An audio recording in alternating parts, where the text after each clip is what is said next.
a lot of the sales kids at work are slightly younger Gen Z, and I feel like every time I talk to them, I learn new words. Remember one day, it was towards the end of the day, and we're kind of just sitting up front talking, and one of the advisors is like, yeah, I graduated in 2016. And this sales kid just goes, bro, you graduated in 2016? That's like some insane aura. What? Yeah. Is that when you graduated? I graduated in 2015. Oh, yeah, because I graduated in 2019. Oh. Yeah, I think by technicality you are a millennial, sir. I'm very much aware of that. You know, I'm pretty sure I'm like the oldest of Gen Z. If I was to, like, if we actually looked it up, I'm positive that I'm the oldest generation of Gen Z. The thing with like new Gen Z is like they don't get it. They don't get like quite how good things were back then. Like you could buy a game and you wouldn't have to download anything. It was all right there. The car and the house market weren't completely obliterated yet. Well, before the '08 housing crisis.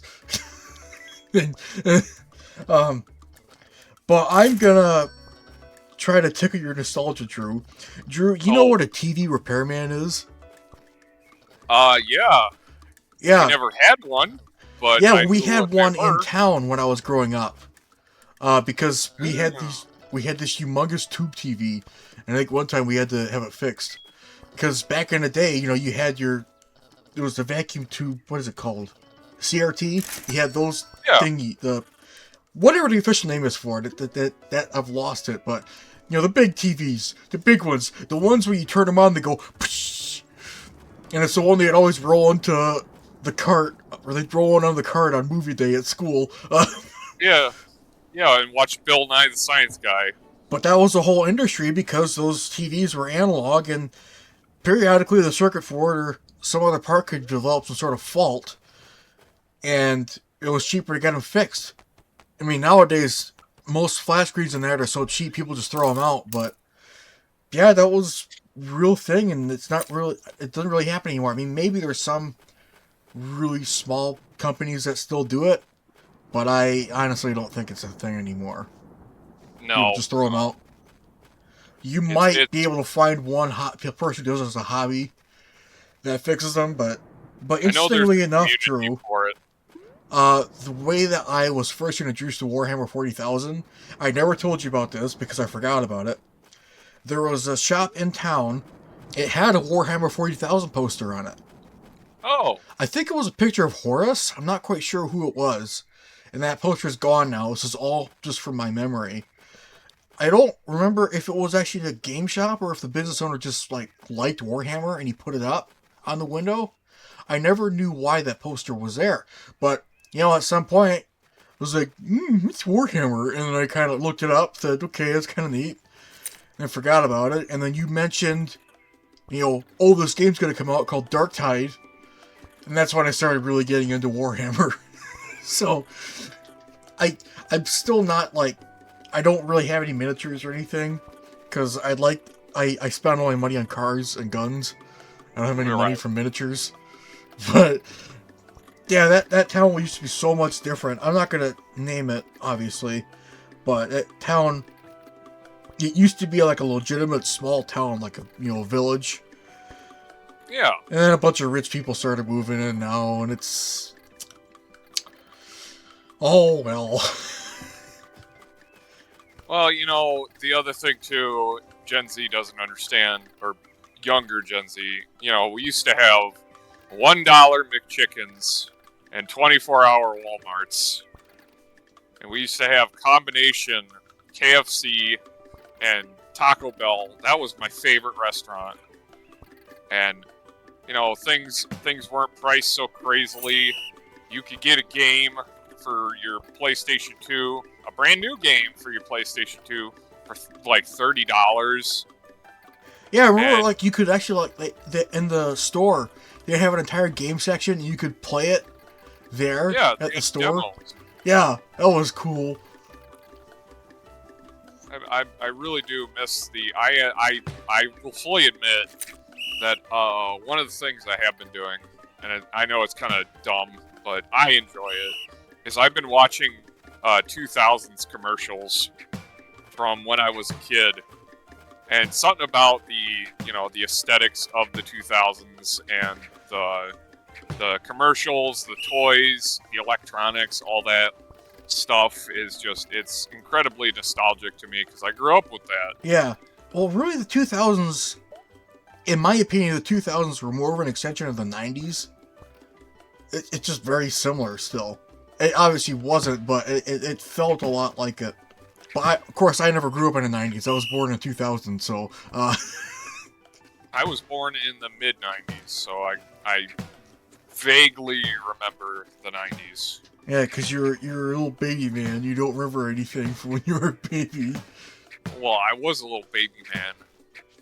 I remember we didn't really have internet access. We kind of did, but it was satellite internet, and we get like 10 gigabytes a month or something like that. But I remember growing up. Dial-up.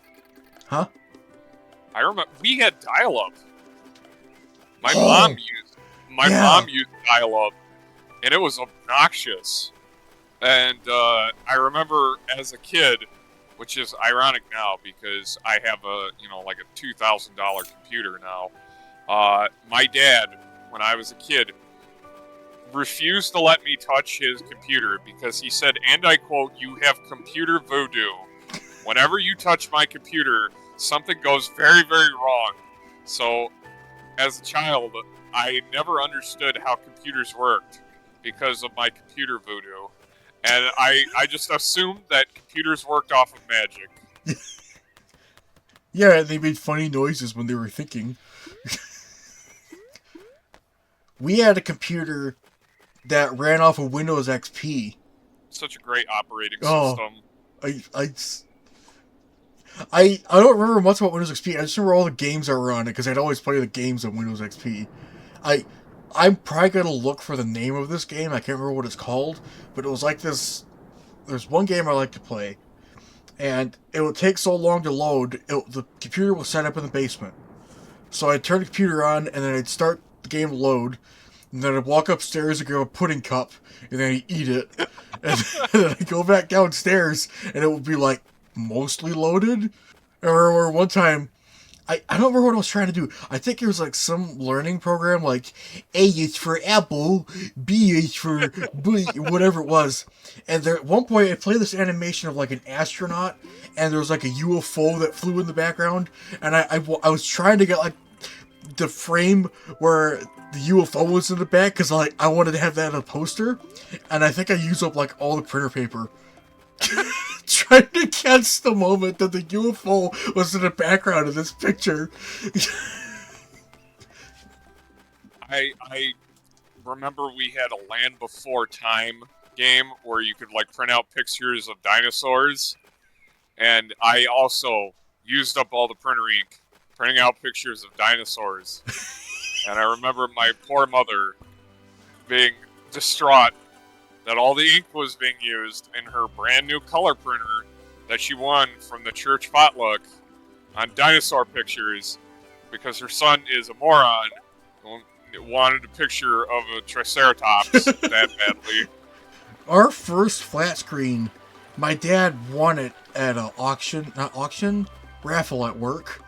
That's when we got our first flat screen. And we actually had it for probably over 10 years until one day it puked, and my dad went, "Here, you can scrap this thing to put it out of its misery."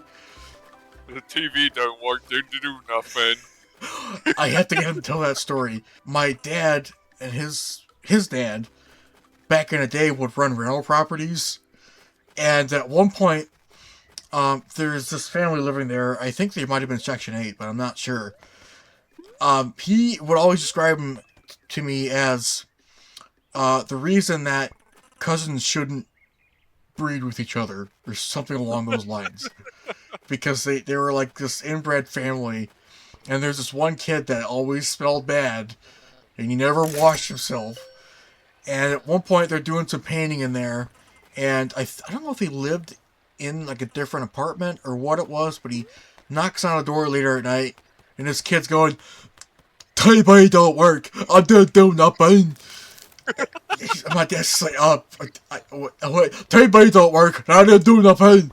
TV don't work." And so the kid like walks into the room, and he's trying to get closer to my dad, and my dad doesn't like the way he smells, so he's backing up. So he's walking in circles and just keeps going, "TV don't work. I didn't do nothing. TV don't work." Well, it turns out he just forgot to plug in one of the cables in the back.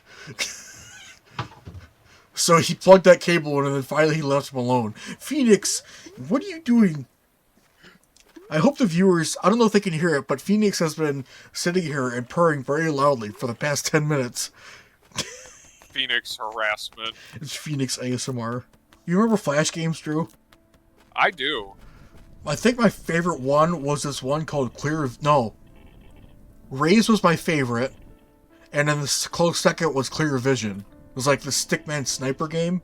Ah. Yeah. That was like all the raids back then. It was like all the Stickman games. Like on AddictingGames.com. Mine was, what was that called? It was a bubble popping game where you were like a little demon, and you had a little rope gun, and bubbles would come from the ceiling. You had to pop them with your rope gun. And, it was miniclips.com was the name of that site. Yeah, I always liked Addicting Games, but I think I went on there once or twice.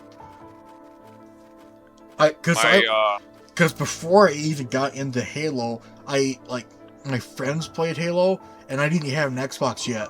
And then I found Raze, and I went, Raze is kind of like Halo, because Raze is like humans versus aliens type stuff. Yeah. They made a sequel to it, but I never played it till like I was much older. I think there's a Raze 2 and 3. But I remember I played Raze 1 and I was a child, so I couldn't beat the campaign. My parents were always like, when I did get an Xbox, we had Minecraft, the console edition, Xbox 360 edition. So that was what I had on it. I maybe had a couple other games. But my parents were the type of like, we don't want them playing first-person shooter games because the video games make them violent. And then I went to my friend's house, and they had Halo Reach. This would have been around 2012 or so.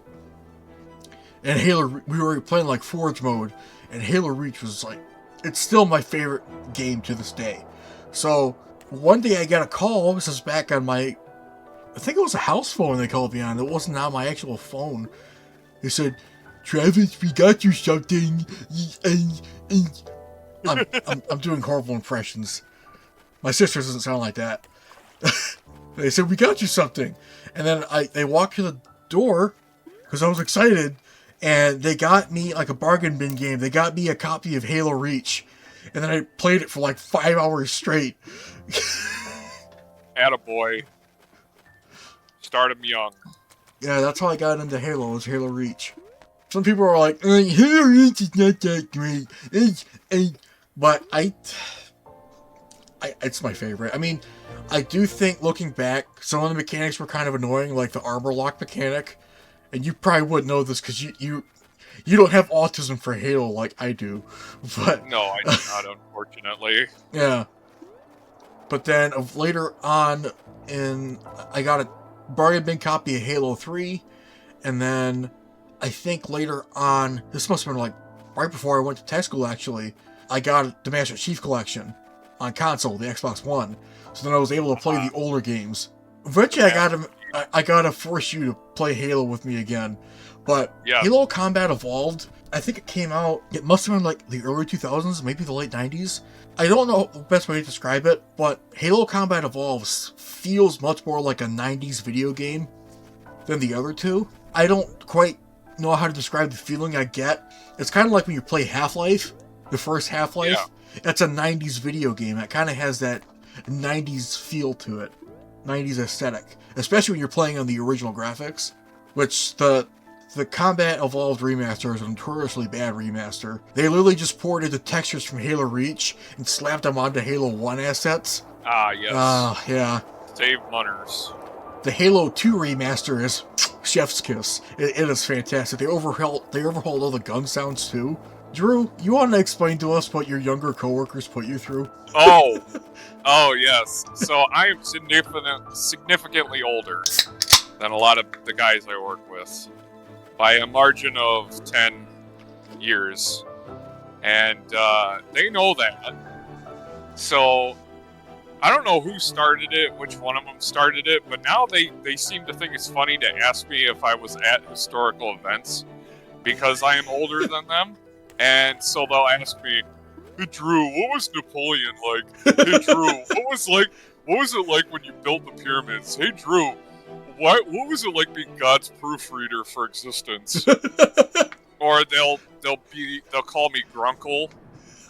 Because I can't be an unk. I have to be older than an unk, but I'm still an unk. I'm a granddad unk, so now I'm Grunkle. And now the other guys at the shop, which are even older than me, are calling me Grunkle. So I'm just Grunkle. That's fine. I'll be granddad, Grunkle, whatever. That's fine. You know. I wish my shop was fun like that. Although I'm trying to get the loot techs in on the gay camp joke. Is one morning I walked up to one of the loop techs and I went, "Hey, I got you this note. It says you're going to gay camp." Then because we have 2 different buildings, and he said, "I'm gonna get the 4 building in on that now. I'm gonna walk up and be like, 'How was your trip?' You're gonna be like, 'What trip? I didn't go on a trip. Your trip to gay camp, the camp where you learn to be gay.'" What you need to do is grab an RO and be like, "It says right here, see that? It says right here that you own gay camp." So that's what I do with one of my guys. So and now he's like turned it around on me, and he's like, "It says right here that you're the CEO. You know, I may own it." Yeah, but, you just gotta fire back with, "Well, it says right here that you're the president of gay camp." It says right here you're a camp counselor at gay camp. It says right here that for the viewers watching, you need to harass your coworkers and tell them they're going to gay camp. and you need to make a ticket like we did. We had it laminated, and it didn't have anything gay on it, or like we have no problems with gay people. No, we literally drew a little Among Us dude on it. Do you remember when our instructor got mad at us for drawing pictures of Among Us characters? I still have that on my box. You have the Among Us? I have the Go to Gay Camp sticker on my box, I think. I have some of them on my box still. Oh my god. That is amazing. I regret to inform you all that those stickers have went missing. But here are some other stickers on my box that you'll probably like. We were in class one time, and we had to use the whiteboard. Oh my god, I forgot about this. Yeah, he drew it on the board and went, "What is this? Why do you keep drawing this?" I don't know what it is, but you need to stop. It's just a little Among Us astronaut, because Douglas drew a picture of the Among Us dude on the brake lathe whiteboard and just left it there. It was like a little inch tall Among Us character. Yeah, then it kept seeing it everywhere.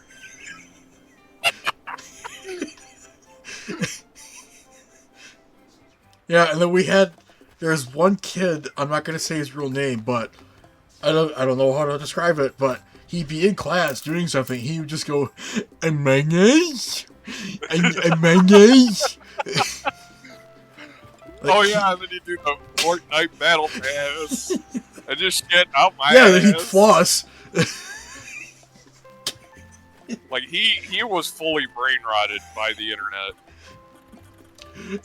I remember I told him all about this song where it's like, "Hamburger, cheeseburger, Big Mac, Whopper, hamburger, cheeseburger." Hamburger, cheeseburger, Big Mac, Whopper. Hamburger, cheeseburger, Big Mac, Whopper. And I regretted telling him about that song because I'd be waiting in line at lunch and they'd be going, "Hamburger, cheeseburger, Big Mac, Whopper." Cheeseburger, Big Mac, Whopper. I thought I should never have told you about that song because now I have to deal with this. Look at the autism that you have brought into this world. It's all your fault, Turv. Hey, at least I didn't tell him to get a Switch. You know what? I regret that. I still regret that. The amount of autism I had to deal with every night because of that decision. I'm sorry, future students of MCTI, if you see this video. That was my bad. I didn't start feeling old until I started working with 19, 18-year-olds. And I was talking to my coworker about Sobe. And I don't know if Sobe is before your time. I don't know what that is. There used to be a drink called Sobe. It's not like alcohol or anything. It was like a tea. And it was like mascot, or the logo for it was a gecko. You can find pictures of it on the internet. And I was talking to him about Sobe and Zune, and when the first iPod came out, and the one worker that I have, or the one lube guy I have working underneath me, just goes, "Man, you're old. What's a Sobe? You remember when the first iPod came out? You're old." I think I had one of the original iPods. The iPod Touch. iPod Nano or the iPod Shuffle? Oh, no, there was the iPod Touch, so it would have been the later ones, not the original iPad that had no touchscreen. I think my dad had one. Well, you asked me if I remember Zunes. I was like, yes, I remember Zunes. That was Microsoft's attempt to create the iPod. It's just an MP3 player. No, it was not my dad. It was one kid in Cub Scout camp. He had an iPod, like one of the original iPods. And me not being exposed to much on the internet, I was like, what is that? What is that thing? He said, well, you see, it's an iPod. And it plays music and stuff. Yeah, because you were talking about how you got introduced to Fallout. Well, it's like on your uncle's computers, and you played the original Fallout 1 and 2. I couldn't read anything, but I thought it was neat. Because my uncle would give my 95-year-old grandmother all of his old tech. And he gave her, like, his Windows 95 computer. And he had a few games on it from, like, some Sierra games. There was, like, this pinball game. You can get most of those. You can still get those games. I found... yeah, I remember that pinball game. I played that, too. That Sierra pinball game? Yeah. He had, what was the other one called? So it's like a car game. The RC car game? It wasn't an RC car game. Not it was that one? Like Art or something. I don't know. Pod. So it's Pod. And I have a copy of it on GOG. You can still play Pod. It was a pretty neat game for, 1990, whatever. Like, you could play online with other people with it. It was actually kind of neat. Well, one of the games that he had on it was Fallout 2. And I didn't know anything about Fallout at the time. I couldn't even read. And most of the like NPCs you talk to in that game, because it is not like the modern Fallouts at all. So the NPCs speak in, if they don't have a like 3D model for dialogue, they talk to you with text, so you can see what they're actually saying to you. Yeah, because it was kind of like that stop motion animation when they talk to you as well. Yes. You are out of uniform, soldier! Where is your power armor?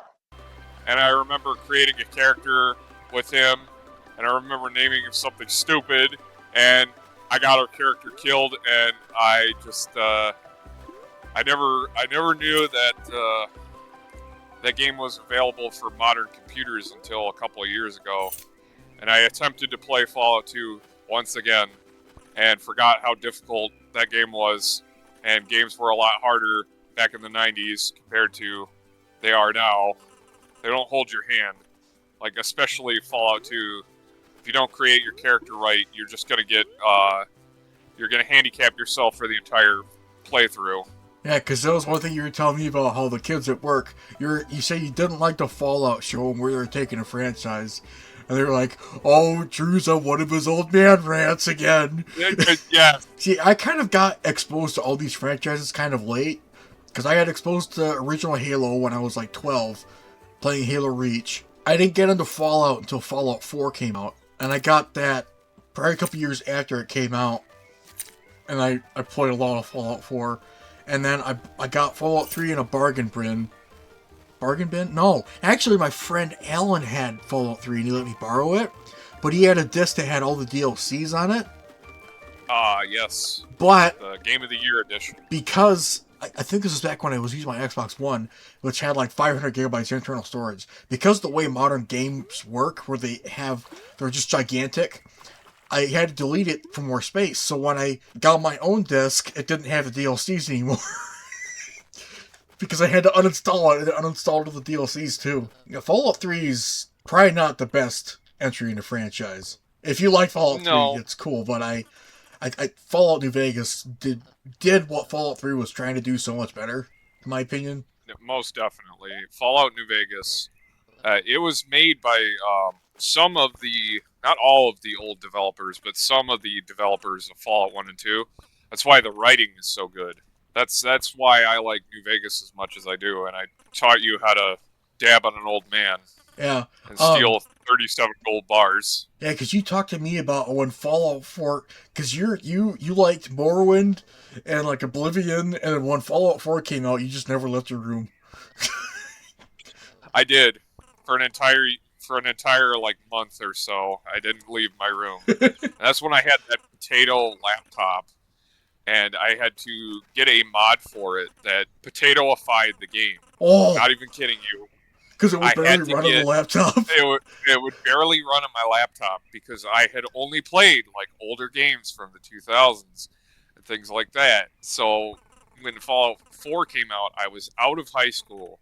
I had got this laptop, it was a mid-grade. It was considered a gaming laptop, but it was mid-grade, so it could play all the like late 2000s games, no problem.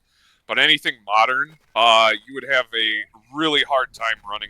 You would be like, I'm having a hard time understanding why you're not running properly. Yeah, I had to get a mod for it, for Fallout 4, that would turn it into potato mode, just so I could play it. And I wasted like an entire month playing Fallout 4. I thought it was neat because it was a new entry in my favorite game series. But I will say the TV show, yeah, I didn't care for how the direction that they're going now is. Yeah, see, I was optimistic with going back to Halo. I was optimistic with 343, or it's now Halo Studios. I was optimistic at first because they made Halo 4. It's all right. It's just definitely not my favorite, but they did make a lot of retcons in Halo 4, which was starting to piss off some of the older fans. And then Halo 5 came out. I still have not played Halo 5. I probably never will. Maybe if I want to torture myself, I can play Halo 5. And then Play Halo 5. Halo Infinite came out when I was going to tech school, because you saw me play that in the canteen down there. But the first thing that kind of rubbed me the wrong way is when Halo Infinite came out, you go to Forge and it said, we don't have Forge yet. That's going to be in a later update. And I said, where's this coming from? And then all the stuff that the game was supposed to launch with, it didn't launch with. And that's kind of where I'm currently at. I'm like, you know what? The first 3 games are cool. Halo 3 ODST and Halo Reach are pretty cool. I guess I prefer the older games now. Yeah, I like that retro game store that we visited. I'm a little depressed. Well, I shouldn't say depressed, but I'm a little disappointed that they don't have a whole lot of GameCube and Super Nintendo and N64 stuff. It seems like that sort of generation of games has completely disappeared for the most part, because those were great games. But nowadays everything is crap. Games are dumb and they don't sell and no one wants to play them. Yeah, I think I know what you're saying about how games were more difficult back then too. Like Contra, for instance. I think I played a little bit of Contra. I don't even remember. I think one of my friends had an older console and I was playing Contra, and it's kind of difficult. Yeah, I mean, most video games back then, you had to put a lot more into it, I feel like. You had to try a little harder for that victory. And I think that stemmed from arcades, because most video game companies that made those games at the time were just porting over stuff from, or they developed for arcades, and they're like, well, we'll just take our design philosophy from the arcade, and we'll just port it to home console, and that's how we'll get these kids to keep buying our games. Nowadays, they have a completely different design philosophy, which is, let's hold the hand of the player as much as possible, and then number two, let's try and squeeze as much money as we can out of these guys, because, we need to make our munners. And that's where you get millennial slop like Fortnite. Fortnite. And the cartoon skins in Call of Duty. Fortnite. Fortnite. Fortnite. That's what that one guy. That's what that one guy would say. Fortnite. Like, he unironically lived for Fortnite.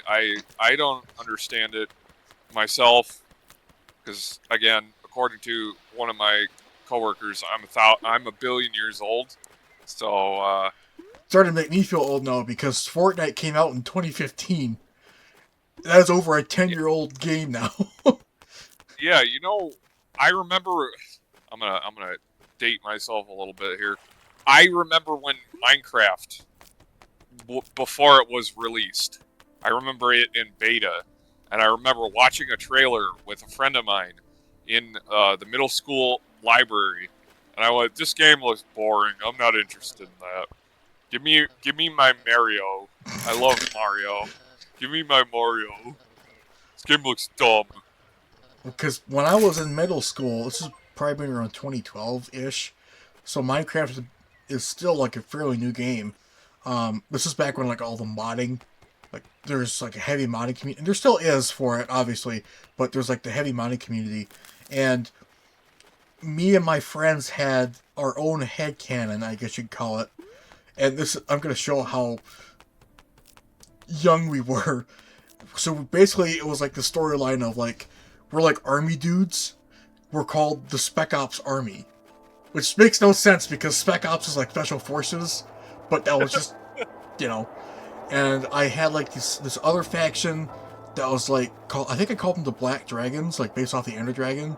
It was kind of like a strategy type thing where we capture territory and all that kind of stuff. Yeah, that was our headcanon for Minecraft at the time, because we were gonna we're gonna install mods on it and like play with like guns and stuff, and we never did because we were children and didn't understand how modding worked. But I didn't understand modding until Left 4 Dead, because that made it so easy. All you had to do was drag and drop. Yeah, because they have the workshop now, which is just you just click it and you're subscribed to it. You subscribe. Grant sucks. Oh, that's what we're gonna finish this off with. Okay, let's back up a little bit. So at the end of the week, every week at our tech school, we'd have to clean the shop.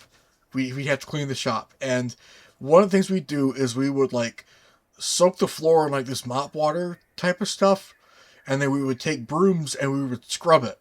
We would scrub it into the floor to kind of like lift all the dirt out of the floor. And every time this happened, you would always be like, "Fret sucks, scrub my balls."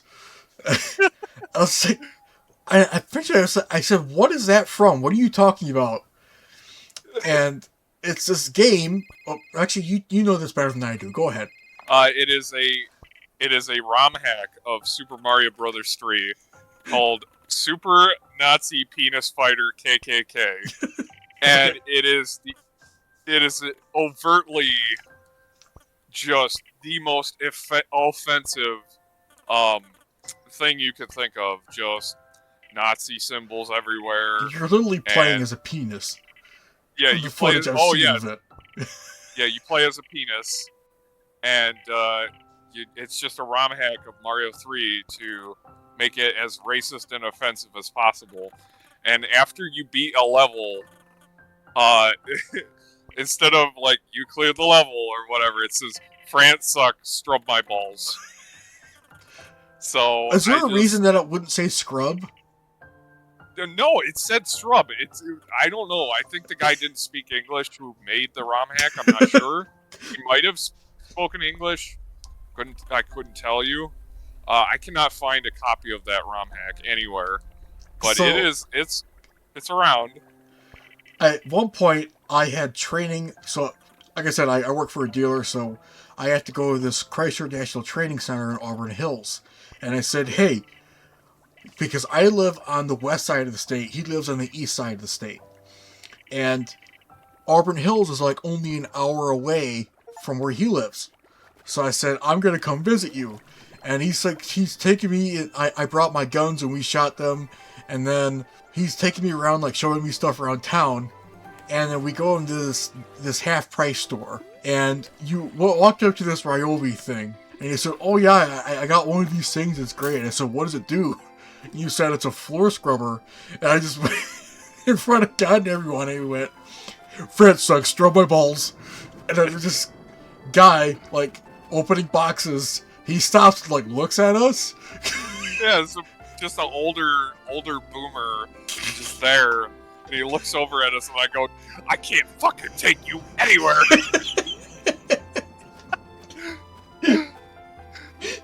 Friends like scrub my balls. I want this comic check. If the viewers are still here, I need this comment section filled up with Fred sucks, scrub my balls. I don't know how by the way, I don't know how I found a video of Super Nazi Penis Fighter KKK 3. I don't know where I found that, but I found it. It's a Mario 3 ROM hack. Do your homework, viewers. I'm sure you'll find... you'll be very entertained by that ROM hack. That was kind of like a subculture back then of like, let's just make everything as racist and offensive as possible because we think it's funny. Like, there's that one animation, I think it was called Philadelphia Sunrise or something like that. And it's like, there's this black kid asking his dad what welfare is. Oh, yeah. I will not elaborate further. Oh man, I had completely forgot about that. Wow, whoa, what a blast from the past. It's what keeps us alive. God, you make me feel old. As this video's theme is making you feel old. So when I was a kid, you know, everybody made fun of everybody, and no one got offended, and we liked everybody. So I truly don't understand, like, the unironic people who just hate other groups of people, like unironically just like out and out hate them. That's stuff that confuses me as an adult. Yeah, like, honestly, in my opinion, racism is cringe, but it is funny.